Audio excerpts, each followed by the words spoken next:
계속해서 우리 느헤미야의 말씀을 함께 나누고 있습니다. 오늘은 회복으로 가는 길이라는 제목으로 함께 은혜 나누기를 원합니다. 제 개인적으로 느헤미야의 말씀을 준비하면서 느헤미야가 처했던 이 상황과 그 분위기를 조금이나마 간접적으로 경험해 볼 수 있었던 사건이 있었습니다. 바로 저희 집 두 아들과 레고를 하면서 제가 이 느헤미야를 좀 묵상하게 되었는데요. 저희 집 첫째 아들이 6살인데 레고를 굉장히 좋아합니다.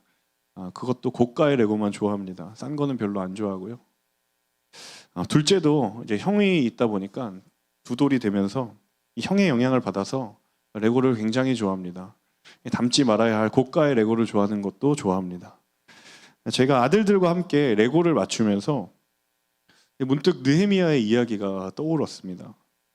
이 레고 블럭 해보신 분은 아시겠지만 이 블럭을 맞추면서 그 상자의 표지에 있는 완성된 그 무언가를 만들어가는 과정이 여러분 레고잖아요. 근데 느헤미야도 잘 알고 계신 것처럼 이 52일간의 예루살렘 성벽 성문을 건축하는 이야기라는 거죠. 이 레고를 만들어 보신 분은 잘 아시겠지만 레고를 만들 때에 없어서는 안 될 것, 그러니까 꼭 필요한 것이 하나 있습니다. 그것은 무엇이냐면 바로 설명서입니다.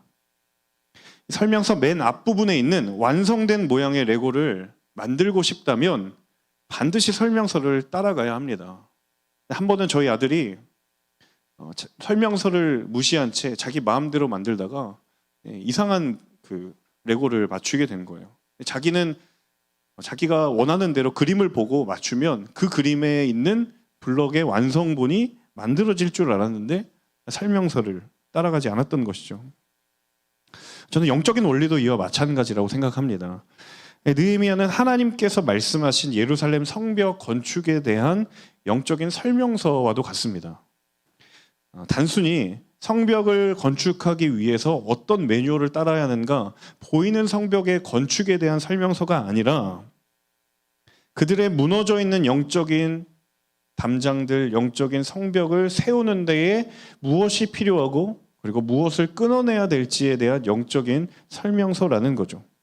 자, 그러면 느헤미야와 남유다 백성에게 이 하나님의 말씀, 느헤미야를 통해서 하나님이 주신 말씀은 그냥 있어도 되고 없어도 될 것이 아니라 그들의 영적인 재건을 위해서 반드시 필요한 것이다라는 거예요. 그 영적인 완성을 위해서 없어서는 안 될 것이 하나님의 말씀이다라는 겁니다.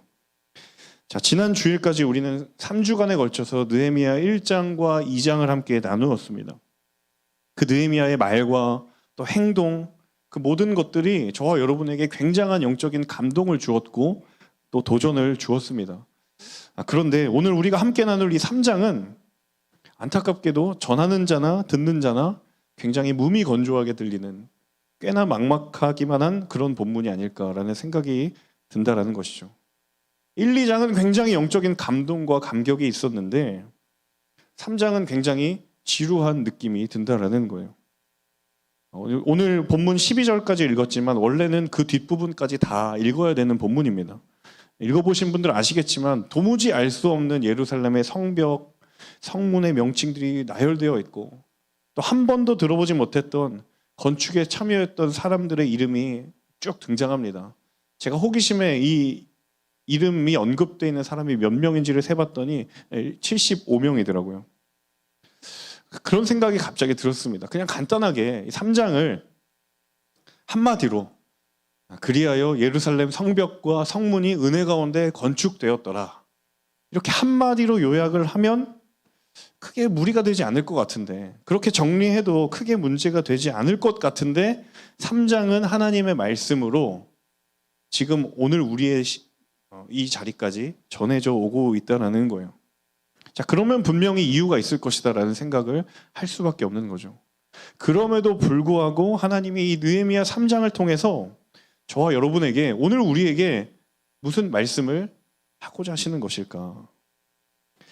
말씀을 묵상하면서 한 가지 중요한 키워드가 제 마음에 선명하게 다가왔습니다. 그것은 무엇이냐면 바로 회복으로 가는 길이다라는 거예요.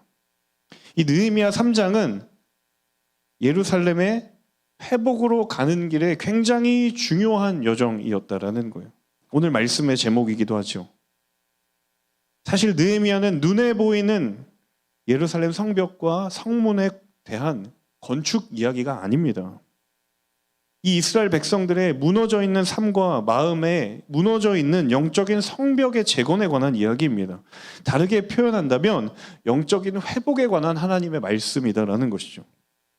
그리고 그렇게 생각한다면 이 느헤미야 3장은요, 그 회복의 길에 동참했던 이들의 이야기라는 겁니다. 저는 오늘 이 말씀을 나눌 때에 그들을 통하여서 우리가 깨닫기를 원하시는 이 회복에 대한 하나님의 마음을 우리가 알기를 원합니다. 우리 각자의 자리에서 성경을 펴서 우리 오늘 자막을 좀 의존하는 것을 탈피하여서 같이 한번 성경을 읽어보도록 하겠습니다. 우리 4절 말씀을 각자의 자리에서 함께 읽도록 하겠습니다. 함께 읽습니다. 그 다음 구획은 학고스의 손자이며 우리아의 아들인 무레못이 복구했고, 그 다음은 무세사벨의 손자이며 베레기야의 아들인 무술람이 복구했으며, 그 다음은 바하나의 아들 사독이 복구했습니다. 자, 여러분 4절에 두 번이나 반복되고 있는 한 단어를 동그라미 한번 쳐보시겠어요? 복구라는 단어죠. 4절에 복구라는 단어가 두 번이 반복되어 있습니다. 개역개정에서는 이 복구라는 단어가 중수라는 단어로 표현되어 있기도 한데, 그런데 이 복구라는 단어가 4절에만 언급되어 있지 않아요. 3장 전체를 좀 시야를 넓혀서 읽어보면 이 복구라는 단어가 3장에서 가장 많이 언급된 단어입니다. 특별히 9절부터 3장의 마지막 32절까지 거의 매 구절마다 복구라는 단어가 계속 사용되고 있어요. 자, 성경에서 단어나 표현이 반복되어 있다는 것은 그것이 영적인 키워드라고 해도 무방하다라는 거죠. 자, 그러니까 3장의 키워드는 한마디로 말하면 복구다라고 해도 무방하다라는 말이에요. 자, 복구라는 단어의 의미를 한번 생각해 보면 좋을 것 같습니다. 우선 이 단어의 원래 히브리어의 뜻은 무엇이냐면 히브리어로 하자크라고 하는데요. 그 단어는 강하게 하다, 견고하게 하다라는 뜻입니다. 강하게 하다, 견고하게 하다. 자, 그런데 조금 더 이 의미를 파고 들어가면요, 어떤 의미가 있냐면, 자, 강하게 하고 견고하게 하는 것이긴 하지만 이 복구라는 단어가 과거의 것을 다시 되돌려서 복원하는 그런 의미가 아니라 과거의 상태보다 더 강하고 더 견고하게 세워지는 것이 이 복구라는 단어에 포함되어 있는 의미라는 거예요. 그러니까 예전의 상태로 되돌리는 복원이나 어떤 그런 단순한 회복의 의미가 아니라 이전의 상태가 아니라 지금 복구가 되었을 때의 그 상태가 이전에 없었던 더 강하고 더 견고한 상태로 된다는 것을 의미하는 거예요.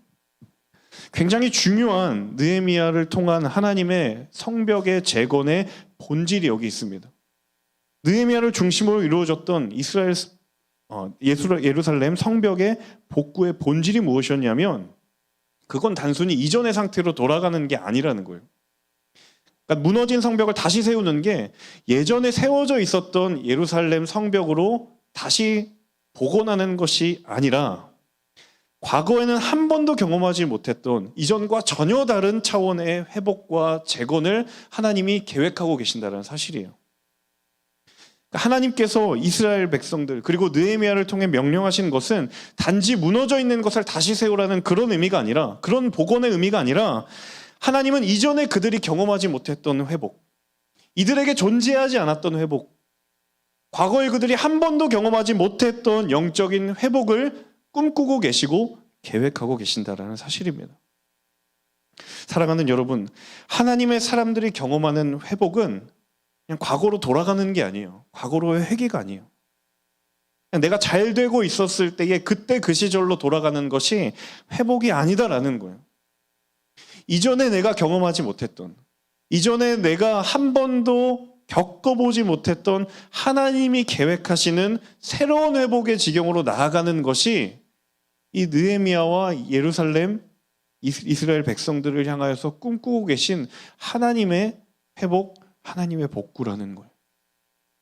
사막에 물을 내시고 광야에 존재하지 않았던 길을 여시고 내가 이전의 삶 가운데 경험해보지 못했던 회복의 역사를, 그런 역사를 경험하게 하시는 그 하나님의 은혜가 있는 거예요.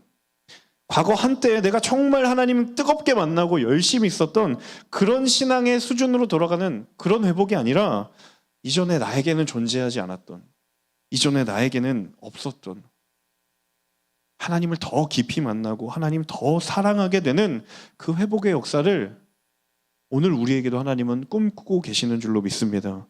여러분, 이 하나님의 회복의 역사를 구하시는 저와 여러분 되실 수 있기를 주님의 이름으로 축복합니다.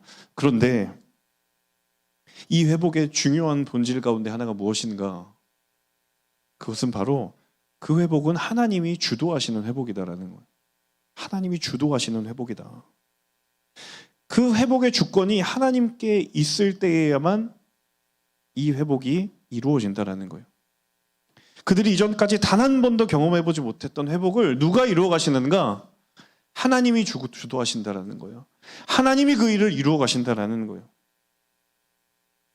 어떤 분들의 마음에는 그런 물음이 있을 수도 있을 것 같아요. 아니, 이스라엘의 회복이 경험해보지 못했던 때가 과연 없었는가? 이스라엘이 회복을 경험했던 때가 존재하지 않았는가라는 물음을 할 수도 있습니다. 따지고 보면 맞는 말이에요. 지난 이스라엘 백성들의 역사를 쭉 훑어보면 회복을 경험했던 적이 단 한 번도 없었던 적은 없습니다. 중간중간에 하나님의 회복이 있었고 하나님의 은혜가 있었어요. 초대 사울 왕 때부터 이스라엘의 역사를 더듬어 보면 위기나 어려움의 순간도 많았지만 그때마다 회복하게 되는 역사도 있었고 회복을 경험하는 그런 시간들도 분명히 있었습니다. 자, 그런데 문제는 무엇인가? 그들이 지금 잊고 있는 한 가지, 그들이 이 회복의 본질 가운데 잊고 있는 사실 한 가지가 무엇이냐면 회복의 자리에는 언제나 하나님이 계셨다라는 사실을 그들이 잊고 있는 거예요.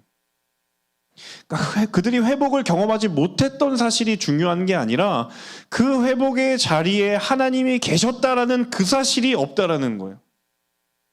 왜 하나님께서 회복, 하자크, 복구, 이전까지 한 번도 경험해보지 못했던 회복을 경험하게 하시는가? 이스라엘이라고 하는 그 한 나라가 이방 나라의 위협에 벗어났을 때, 이스라엘 백성이라고 하는 한 개인이 고난과 역경을 뛰어넘었을 때 거기에 하나님이 계시다라는 사실, 그 회복의 자리에 하나님이 계셨다라는 사실을 다시 깨닫게 하시기 위한 하나님의 계획이 있다라는 거예요. 사실 따지고 보면 이스라엘이라고 하는 그 나라는 주변의 다른 그 어떤 나라들보다 가장 많이 하나님의 은혜를 경험했던 나라입니다. 다른 누구보다도 하나님의 회복, 그것을 가까이서 누렸던 백성이 이스라엘 백성들이에요. 그런데 문제는 그 자리에서 하나님을 잊어버리면 그 회복의 자리가 좌절의 자리가 되었고 낭망의 자리가 되었고 위기의 자리가 되었다는 사실입니다. 사랑하는 여러분, 하나님께서 저와 여러분을 무너진 자리를 회복시키기를 원하시는 줄로 믿습니다. 누구나 다 믿음으로 고백할 것입니다. 그런데 그 회복의 본질이 우리의 삶 속에서 그 회복의 주권이 하나님께 있다는 사실을 기억해야 돼요. 하나님이 주도하시는 회복에 완전함이 있고 하나님이 이끌어 가시는 회복에 온전함이 있다는 사실을 기억하십시오. 바로 그 하나님의 회복을 꿈꾸고 그것을 기대하는, 그냥 시간이 흘러서 운 좋게 내 삶이 잘 되고 잘 풀렸던 그런 회복이 아니라 하나님이 다시 내 삶의 주인이 되어주셔서 그 삶의 회복을 이루어 나아가시는 것을 경험하는 그 온전하고 완전한 회복이 저와 여러분 가운데 경험될 수 있기를 주님의 이름으로 축복합니다. 우리 7절의 말씀을 함께 이어서 같이 한번 읽어보겠습니다. 함께 각자의 성경으로 7절의 말씀을 읽어보겠습니다. 그 다음은 기브온 사람 물라랴와 메로노스 사람 야돈과 기브온과 미스바 사람들이 함께 복구해 유프라데스 강 건너 총독의 보좌에까지 갔습니다. 7절에서 주목해 보아야 될 표현이 있습니다. 그것은 무엇이냐면 기브온과 미스바 사람들이란 표현이에요. 한번 밑줄 그어 보시겠어요? 기브온과 미스바 사람들. 왜 이 표현이 유독 중요한가? 이스라엘의 지리를 조금 참고해 보면 금방 그 이유를 알 수 있습니다. 자, 기브온이라는 지역과 미스바라는 지역은요, 지금 이 성벽의 재건이 일어나고 있는 예루살렘으로부터 떨어진 지역이에요. 예루살렘 성 바깥 지역이에요. 예루살렘과는 직접적으로 연관이 되지 않고 해당되지 않는 지역이라는 거예요. 근데 7절을 보니까 지금 그곳에 있는 사람들이 예루살렘으로 와서 예루살렘 성벽의 재건에 참여하고 있다는 거예요. 자, 비슷한 구절이 또 있습니다. 우리 앞에 2절을 한번 같이 읽어볼까요? 2절 말씀. 네, 화면을 보시던 그 눈을 성경을 보시면서 한번 2절 같이 읽어보겠습니다. 그 다음 구획은 여리고 사람들이 건축했고 그 다음은 이므리의 아들 삭굴이 건축했습니다. 자, 2절에도 보시면 여리고 사람들 한번 표시해 주시겠어요? 자, 2절에는 건축에 참여한 사람 중에 여리고 사람들이 있었다. 여리고도 마찬가지로 기브온이나 미스바와 마찬가지로 예루살렘으로부터 떨어진 지역입니다. 자, 무슨 의미일까? 예루살렘 주민이 아님에도 불구하고 지금 그 일에 헌신하고 있는 사람들이 있다는 거예요. 내 일이 아님에도 불구하고, 우리가 거주하고 있는 내 지역의 일이 아님에도 불구하고 지금 예루살렘에서 떨어져 있는 곳에 있는 사람들이 예루살렘으로 왔다라는 거예요. 자, 한 구절만 더 볼게요. 12절을 같이 한번 읽어보겠습니다. 그 다음 구획은 예루살렘의 반쪽 구역의 통치자이며 할로에스의 아들인 살룸과 그 딸들이 복구했습니다. 자, 12절에 굉장히 흥미로운 부분, 살룸과 그 딸들이 예루살렘 성벽 건축에 참여했다는 거예요. 성벽 재건에 참여한 사람들 중에 여성이 있었다는 거예요. 정리를 한번 해보겠습니다. 방금 우리가 읽었던 기브온과 미스바, 그리고 여리고 사람, 그리고 방금 읽은 12절에 여성들이 성전 건축에 참여했어요. 한 가지 중요한 공통점이 있습니다. 그 사람들은 예루살렘 성벽의 재건과 연관성이 적은 사람들이에요. 조금 더 거칠게 표현하자면 그 일은 나와 무방하다라고 말을 해도 문제가 되지 않는 사람들이라는 거예요. 기브온, 미스바, 여리고 다 예루살렘 외곽 지역, 바깥에 거주하는 사람들이에요. 자신의 거주 지역도 아니고 성전 건축에, 성벽 건축에 참여할 의무도 없는 사람들이에요. 자, 12절에 여성들이 참여했다고 했습니다. 당시 여성들이 얼마나 억울한 사회적 지위 가운데 있었다는 것을 여러분 아시죠? 그 사회적 지위, 여성이 가지고 있는 사회적 지위를 감안한다면 여성이 성벽 건축에 참여했다는 것은 굉장히 일반적이지 않은 사실이에요. 지역을 뛰어넘고 계층을 뛰어넘고 소득을 뛰어넘고 성별을 뛰어넘어서 다양한 사람들이 지금 이 예루살렘 성벽의 재건에 참여하고 있다는 거예요. 그러니까 한마디로 내 일이 아니다 라고 생각할 수도 있는 그런 사람들이 그럼에도 불구하고 예루살렘 성벽을 재건하는데 헌신하고 있다는 사실입니다. 여기에 하나님의 회복의 두 번째 본질이 있습니다. 바로 주인의식의 회복이에요. 주인의식의 회복. 영적인 현장을 마주하다 보면, 어떤 사역의 자리나 영적인 자리에 마주하다 보면 일반적으로 거기에는 두 부류의 사람이 있습니다. 하나는 구경꾼이요, 또 하나는 참여자입니다. 영적인 소속감을 가지고 있는 사람이 있는가 하면 내 몸은 그 자리에 있는데 내 마음은 거기에 담겨져 있지 않은 사람들이 있어요. 나와 무관한 자세와 나와 무관한 시선을 가지고 그 자리에 있는 사람들이 있어요. 안타까운 사실은 사람들은 그걸 다 느낀다라는 거예요. 누가 마음으로 참여하고 있는지, 누가 몸은 그 자리에 있지만 마음이 그 자리에 없는지를, 그 공동체를 이루는 사람들은 다 안다라는 거예요. 이 예루살렘 성벽의 재건이 참 아름다웠다라고 말할 수 있는 굉장히 중요한 이유 가운데 하나는, 객관적으로 보았을 때 구경꾼일 법한 사람들이 주인의식을 가지고, 영적인 주인의식을 가지고 그 일에 참여하고 있다는 사실이에요. 예루살렘이 아닌 지역에 거주하는 사람들, 건축을 위하여 내가 할 수 있는 것이 무엇이 있느냐, 난 별로 할 일이 없는데 라고 생각할 수도 있는 사람들, 성별의 제약 때문에 참여하지 않아도, 헌신의 마음을 접어도 비난받지 않을 많은 사람들, 그럼에도 불구하고 그들이 함께 영적인 재건에 동참하고 있다는 사실입니다.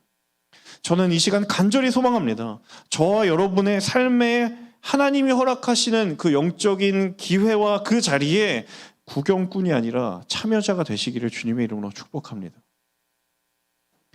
공동체에 속한 여러분의 공동체에 속한 여러분의 그 자리에서 여러분은 방관자가 아니라 주인으로 하나님이 부르셨다라는 사실을 기억하십시오. 많은 사람들이 자신의 일로와 그리고 자신의 앞길을 위해 누가 시키지 않아도 자격증을 준비하고 스펙을 쌓고 그 앞길을 대비합니다. 왜 그럴까요? 그것은 내가 먹고 사는 문제와 직결되기 때문입니다. 내게 당면한 크고 중요한 사안이기 때문이다라고 생각하는 것이죠. 자, 그렇다면 영적인 문제는 어떠할까? 만약 영적으로 먹고 사는 문제라고 한다면 그것은 어떠할까?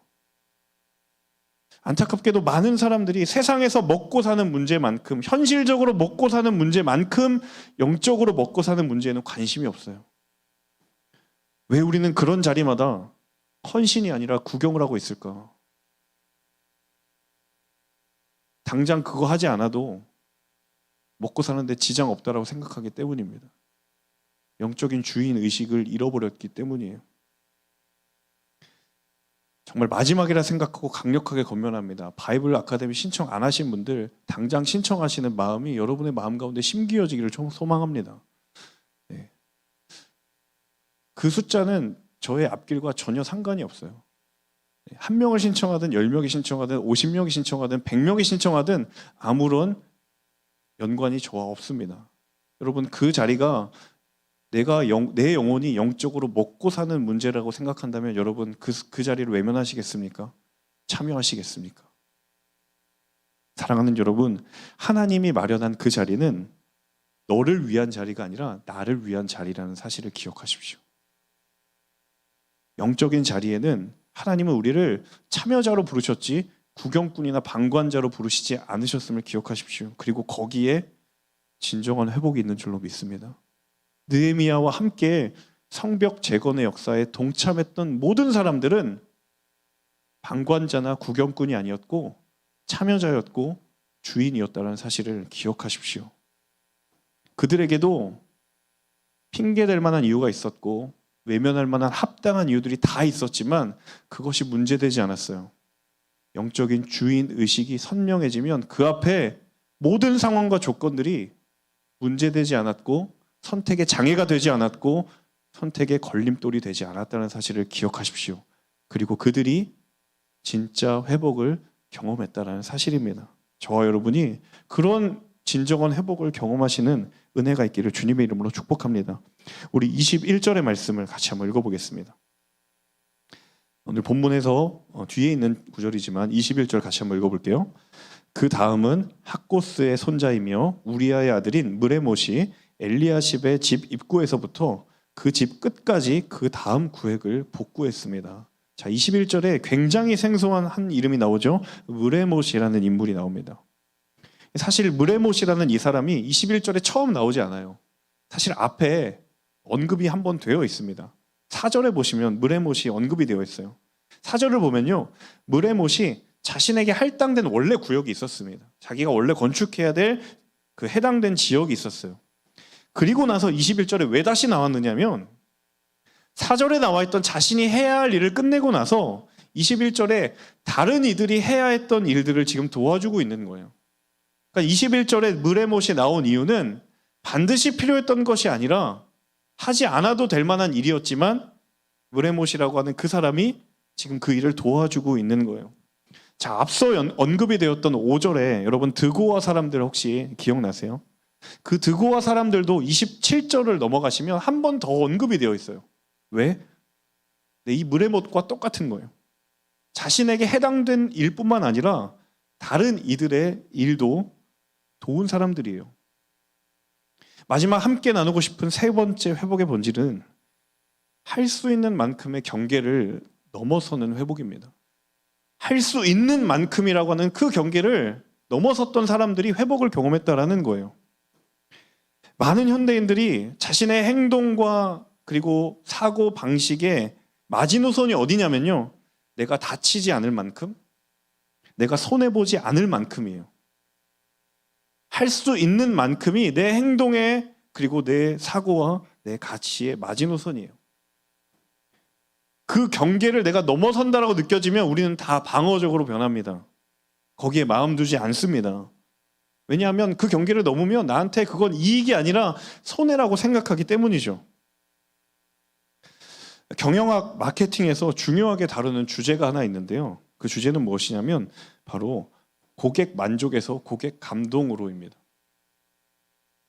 경영학에서 기업은 고객의 만족을 위하여서 움직이는데 만족하는 것이 아니라 어떻게 하면 기업의 서비스를 받고 고객이 감동하는 데에 있을까? 기업은 거기가 최종 단계여야 된다라고 이야기를 한다는 거예요. 저는 영적인 원리도 이와 마찬가지다라고 생각합니다. 여러분 스스로에게 한번 질문해 보십시오. 당신은 영적인 만족을 위해 사는가? 영적인 감동을 위해 사는가? 여러분은 무엇을 위하여서 행하고 살아가십니까? 공동체 사역이나 아울리치 현장들을 가보면 필요한 만큼 딱 하는 사람이 있고요. 또 어떤 사람은 필요 이상을 행하고 섬겨서 정말 공동체를 시원케 하고 공동체 구성원들에게 감동을 주는 그런 사람들이 있어요. 여러분, 필요한 만큼 하는 것이 잘못된 것일까요? 그렇지 않습니다. 누구도 그 사람을 비난할 수 없어요. 하지만 넘어서야 하는 일이에요. 필요한 만큼을 하는 사람들에게 주어진 하나님의 도전 과제는 그 울타리를, 그 경계를 넘어서는 일이에요. 왜냐하면 그 선택이 아니라 반드시 해야 되는 그리스도인의 사명이기 때문이에요. 주님이 그렇게 하셨기 때문에. 예수님이 우리에게 행하신 것.